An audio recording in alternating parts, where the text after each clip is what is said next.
আবারও একের পর এক ইরানের মিসাইল ঝড়ে কাঁপছে Israel. Iran operation true promise 4 এর 58তম দফায় ক্ষেপণাস্ত্র ও ড্রোনে একযোগে হামলা চালিয়েছে ইসরায়েলি অবস্থান ও মার্কিন সামরিক ঘাঁটিতে। এ অবস্থায় মধ্যপ্রাচ্যে উত্তেজনা নতুন মাত্রা পেয়েছে।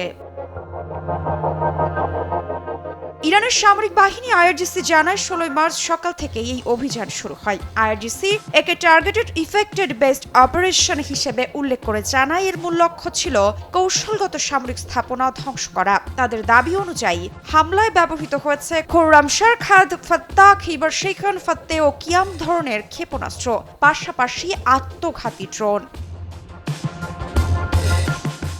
হামলার লক্ষ্যবস্তু হিসেবে উল্লেখ করা হয়েছে ইসরায়েলের বিভিন্ন শহর, যার মধ্যে রয়েছে তেল আবিব, নাহারিয়া, বেইত শেমেশ।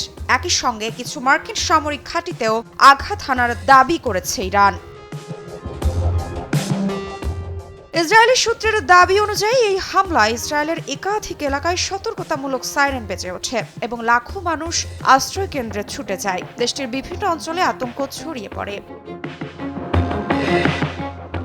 ইরানের পক্ষ থেকে বলা হয়েছে এই হামলা প্রতিশোধমূলক, আর এতে শত্রুপক্ষের ব্যাপক ক্ষয়ক্ষতি হয়েছে, বিশেষ করে ইসরায়েল ও মধ্যপ্রাচ্যের মার্কিন সামরিক ঘাঁটিগুলোর। তবে এই দাবিগুলোর বিষয়ে স্বাধীনভাবে তথ্য যাচাই করা সম্ভব হয়নি এবং ইসরায়েল বা যুক্তরাষ্ট্রের পক্ষ থেকে এ বিষয়ে বিস্তারিত আনুষ্ঠানিক কোনো প্রতিক্রিয়া এখনো পাওয়া যায়নি।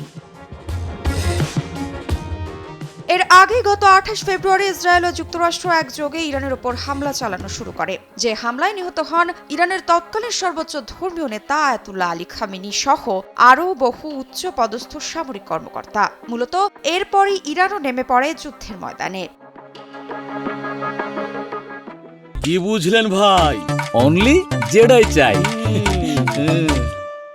বিশ্লেষকদের মতে এ ধরনের পাল্টাপাল্টি হামলা মধ্যপ্রাচ্যে বৃহত্তর সংঘাতের ঝুঁকি আরও বাড়িয়ে দিচ্ছে। পরিস্থিতি ক্রমেই জটিল আকার ধারণ করছে, যা মধ্যপ্রাচ্যের আঞ্চলিক স্থিতিশীলতার জন্য বড় হুমকি হয়ে উঠতে পারে। মৃত্তিকা সিনহা বিশ্বাস, নিউজ 24।